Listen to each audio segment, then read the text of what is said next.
හදාගන්නකො. ඔයාලට නාට්‍යෝචිත අවස්ථාවන් මනස ඇතුලේ මැවෙන්න ඕනේ. චිත්ත රූපයක් හදාගන්නකො. සංකල්ප රූපයක්.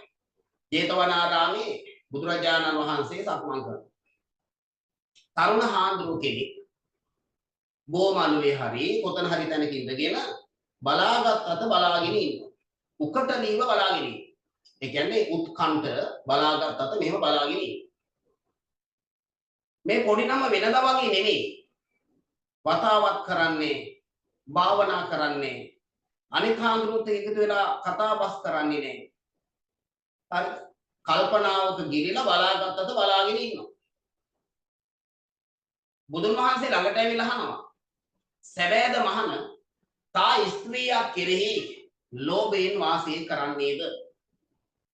සැබෑව ස්වාමීනි දැන්නු කලෙහි මේ ස්ත්‍රියට ඔබ ලෝභ කළේ දැන් මතු නොවේ කියලා පෙරාත්ම භාවයකත් ඔයා මේ ස්ත්‍රියට ලෝභ කරා ප්‍රේම කරා ඒ නිසාම ඔයාගේ ජීවිතේට අනර්ථයක් වුණා කියලා බුදුන් වහන්සේ දේශනා කළා. එතකොට මේ තරුණ හාමුදුරුවෝ බුදුන් වහන්සේට ආරාධනා කරනවා අනේ බුදුරජාණන් වහන්සේ මට අතීතාත්මයේ දේශනා කරන්න මම ආසයි මේ ස්ත්‍රිය මගේ ජීවිතේට අනර්ථයක් කළේ කොහොමද කියලා බලන්න.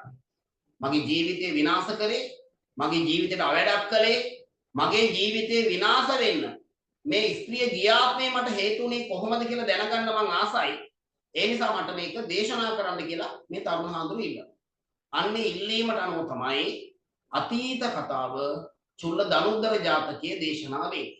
ඒ නිසා මේ චුල්ල ධනුද්දර ජාතකයේ වර්තමාන කතාව ඇතුලේ පොඩි නාට්‍යෝචිත කැලි ටිකක් තියෙනවා. හරි පොඩි නාට්‍යෝචිත කැලි ටිකක් තියෙනවා.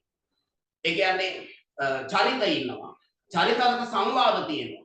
ඒ සංවාදය තුනේ කුතුහලය ඇති වෙනවා. ඒ නිසා අපි කියන මේ අවස්ථාව නාට්‍යෝචිත අවස්ථාව.